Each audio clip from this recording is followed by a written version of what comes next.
Hi, I'm Anthony from bestbluesguitarlessonsonline.com, and this video we will look at the second most important technique to get under your fingers if you want to become a great blues guitarist. And the second most important technique is string bending.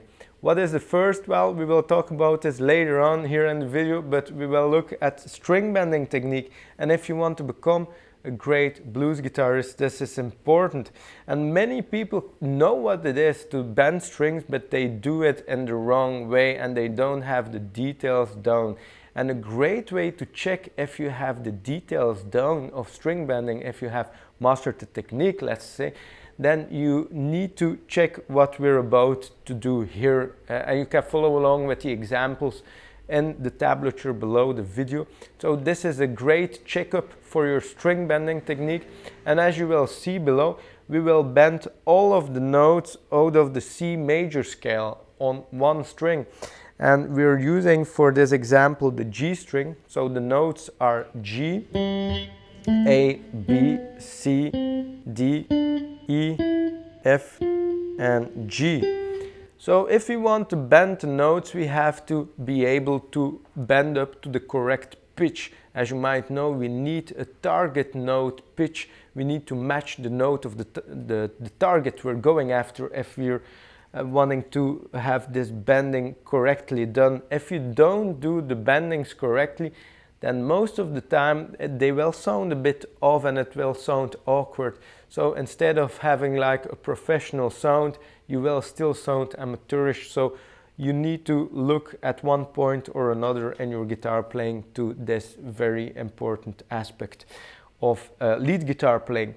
And here on the G string, we're going to bend all of these notes to the next pitch in the line of and the C major scale, the line of pitches. So I'm playing the G note here, and if we want to bend up this note, then we have to look at either if you have a whammy bar or this part of the guitar. So we can do a behind the nut bend, because that is if you don't have a tremolo bar installed on your guitar, the only place to do it.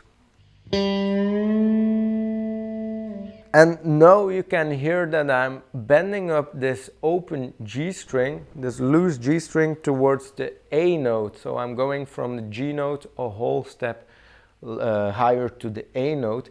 If you want to check this for yourself, you have a little device called the tuner, and you can hold this tuner accountable and you check the results. So make sure your guitar is in tune, of course, when you start out. So when I play the G note here, the G string here, I see that it's a little bit out of tune now. Maybe because I was doing the behind the nut bend, it makes the guitar sometimes go out of tune a bit.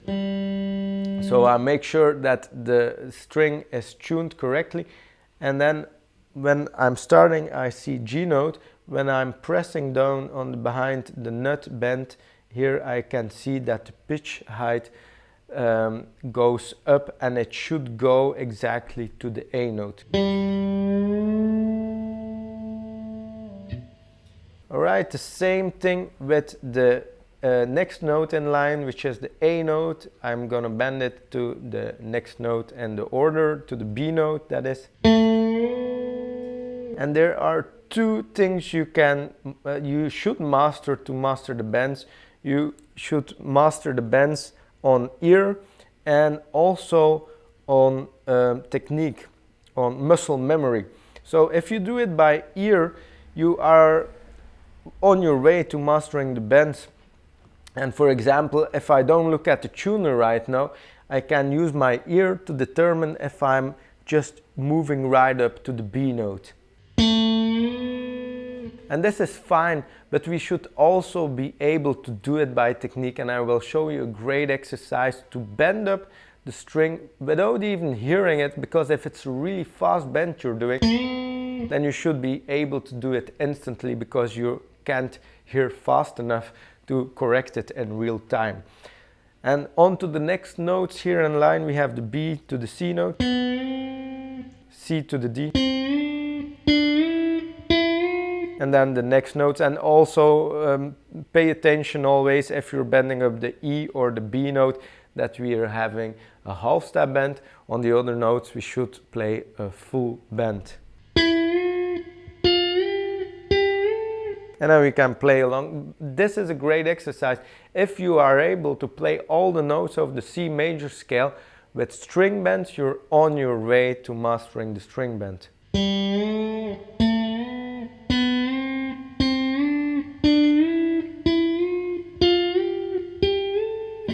But as stated before, this isn't enough. We shouldn't stop there, because you're still using your ear, or in the worst case, at first you're starting out with using the tuner, and there's nothing bad with using the tuner at first, but you should be able to do it by ear then, without the tuner, and then have the correct pitch appear.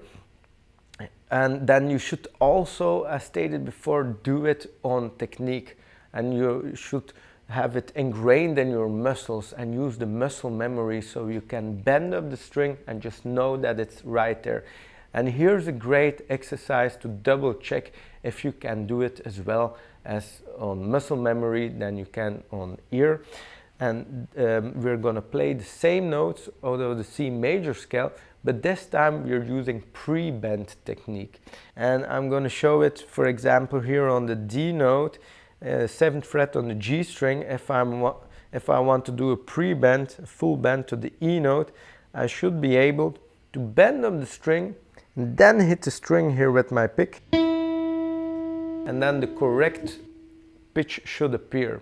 And if the correct pitch doesn't appear, that means that you're still using your ear to have the correct pitch appear when you're string bending. So this is a great exercise.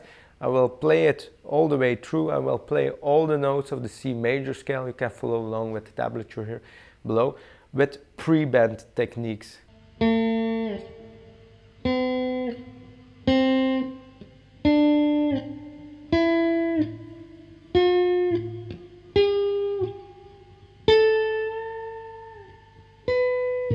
And you could see that the last one was a little bit flat here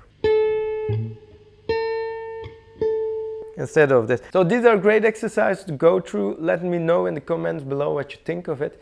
And we also were talking about the number 1 technique you need to master. We will go through it in another video, how to master vibrato technique. And if you master the bendings and vibrato technique, then your lead guitar playing will be at a much better stage. So let's see each other in the next video then. Subscribe to the channel if you haven't already to see all the newest videos. And also check out the website at bestbluesguitarlessonsonline.com, where you can download a fully free ebook on how to play more advanced blues guitar solos.